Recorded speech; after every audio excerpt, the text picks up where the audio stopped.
अल्हम्दुलिल्लाह वस्सलातु वस्सलामु अला रसूलिल्लाह। जनाब मोहम्मद हाशिम साहब जत बिटारे खां हिकिड़ो प्यारो सुवाल पुछनि था त हिकिड़ो शख़्स 28 रोज़ा रखे थो, जे चंड 29 थियो त अने चंड 30 थियो त उहो 31 रोज़ा रखे थो, उनजो कुरो हुकुम आहे। असल ॻाल्हि ईअं त अमुक माण्हू पंहिंजे कच्छ मां उमिरे ते रमज़ान खां पहिरीं विया, उन सऊदी जे अंदरि चंद्र ॾिठो, पाण खां हिकिड़ो ॾींहुं पहिरीं रोज़ो रखियो।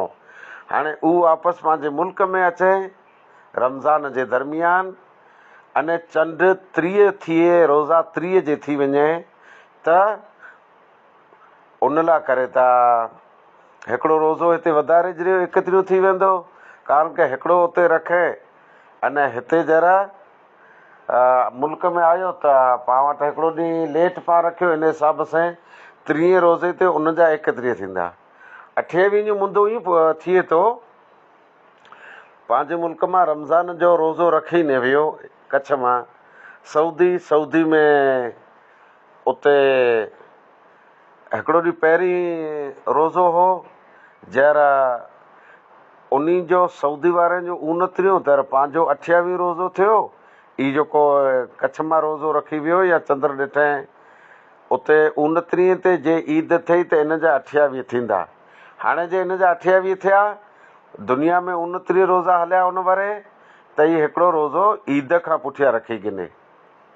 अने हिते जे आयो इन जो 30 रोज़े जे मुताबिक़ सऊदी में इन रोज़ो रखे, हिते रमज़ान जे दरमियान पुॻो, 30 रोज़ा मुकमल थिया, अने अलाह चाहे त 30 थी वञे, मुसलसल कई वरे 30 थिया ई, पण हिन वरे जराखनि आहे खरो अहिड़ो जे चंद्र 29 थिए पते छॾा, अलाह चाहे त 30 थी वञे।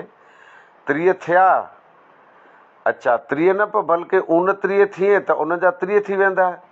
दुनिया में 30 हुआ, हाणे ई छेलो रोज़ो की न रखंदो, हिन मुल्क में हूंदो, ॿिया मड़े रोज़ा था हूंदा, पर ई खुलेआम खाए पीए न, इन जी रोज़े जी तादाद पूरी थी वई आहे।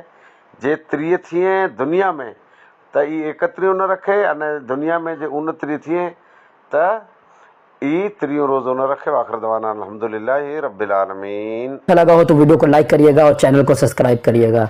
तो इंशाल्लाह फिर मुलाकात होगी, दुआ में याद रखिएगा। अस्सलामु अलैकुम व रहमतुल्लाहि व बरकातहू।